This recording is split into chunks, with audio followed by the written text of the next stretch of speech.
Hey, welcome back, Rankers. On the road again. Cue Willie Nelson. At Seabird in Sydney. See? Look, there it is. So that's why we've got the webcam and the terrible audio.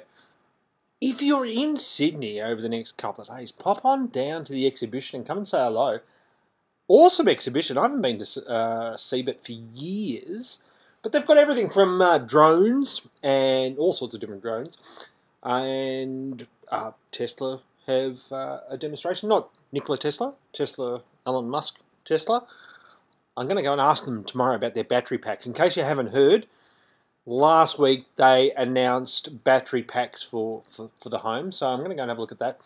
There's also 3D printing. I mean, geek nirvana, right? It's a geek's wet dream. Seriously, if you're into tech, see it this week. Now, the next conference that you have to go to, if you are into e-commerce, is of course PISA, which we've talked about before at the end of the month.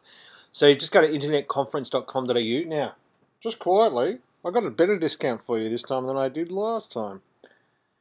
If you type in Jimbo 100, don't tell anyone, you'll get $100 off your ticket. So head on down because the ticket's going to go up again as they get close to the date they rise in price. The reason you should go to that one is because if you're in e-commerce, you're doing an e-commerce business. I spoke to several people today about it, and they already knew. They were already going, but they wanted to come to Seabird as well. Just some tremendous speakers up there, and some tremendous networking to be done as well. The other great thing. Oh, now if you are going to PISA and you want to book a time with me, we've set it up again. Thank you to the people at Book It Live. I love Book It Live. Book It Live is awesome. If you are looking for a service to book appointments or consultations, anything like that, head off to bookitlive.net. I love it. So our link that you can see there is bookitlive.net/book/Stuart Media. And this is for the PISA conference. You can book a consultation there.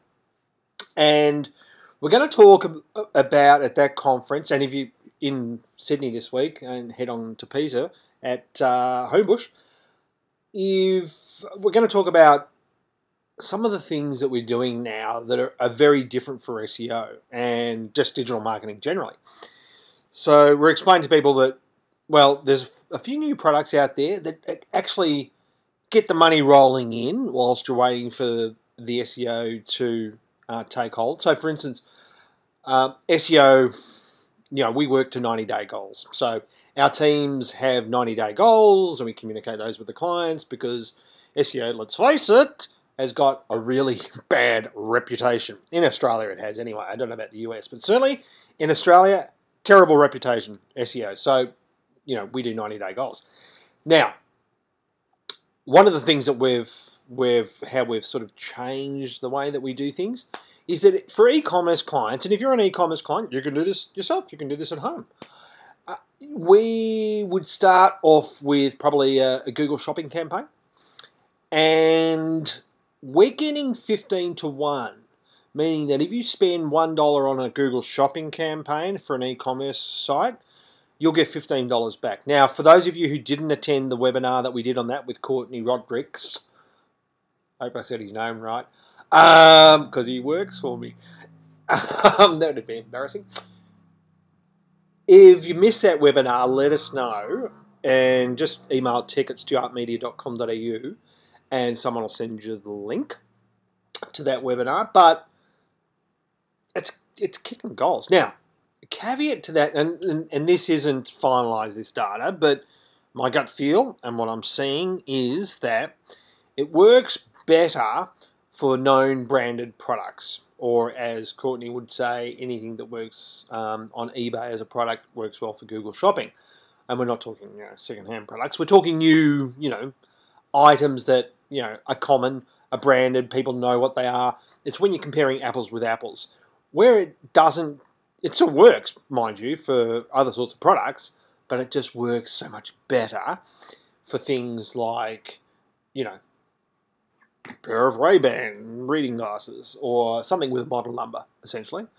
So if you're selling paintings on an e-commerce site, it's probably not going to work as well as for that as it would, say, the frames for the paintings or things that people can compare to other retailers. So the other one that is going gangbusters for certain categories is, of course, Facebook advertising, which we've spoken about before. Now, Tioni here in the office, we'll have to get her to do a webinar. I think, has she done one? I don't think she's done one. We'll have to get her to do one. Anyway, I should be going, what? And on Facebook, about one of the clients, especially that she's working on, where she's getting, for every dollar spent, she's getting $23 back. Not bad. You'd say do more of that, I reckon. And so what you're doing, if you're an e-commerce business, you learn all this stuff when you come to things like Pisa on the Gold Coast at the end of the month, and I guess to a lesser extent CeBIT, which we are at this week in Sydney. But just think if you're doing e-commerce, if you're looking at digital marketing, it's a rapidly evolving marketplace. And, you know, I haven't even touched on Pinterest and Instagram and Twitter advertising and all those other great things out there. You just got to pick what works well for your category. And part of that is understanding where your customers play, who is your buyer persona, who you might have 4 or 5 in our case. In Stuart Media's case, we've got 3 buyer personas now because we sacked one. And it works really well because when you're doing the buyer persona stuff, you can say, well, where does this person, hang out? For Facebook and Pinterest and those sorts of networks, we know it's predominantly female and they're buying stuff like you wouldn't believe. Anyway, that's it for this week's show. Come and check us out at CeBIT. If not, hopefully I'll see you at the Gold Coast at the end of the month for Pisa. Thanks very much.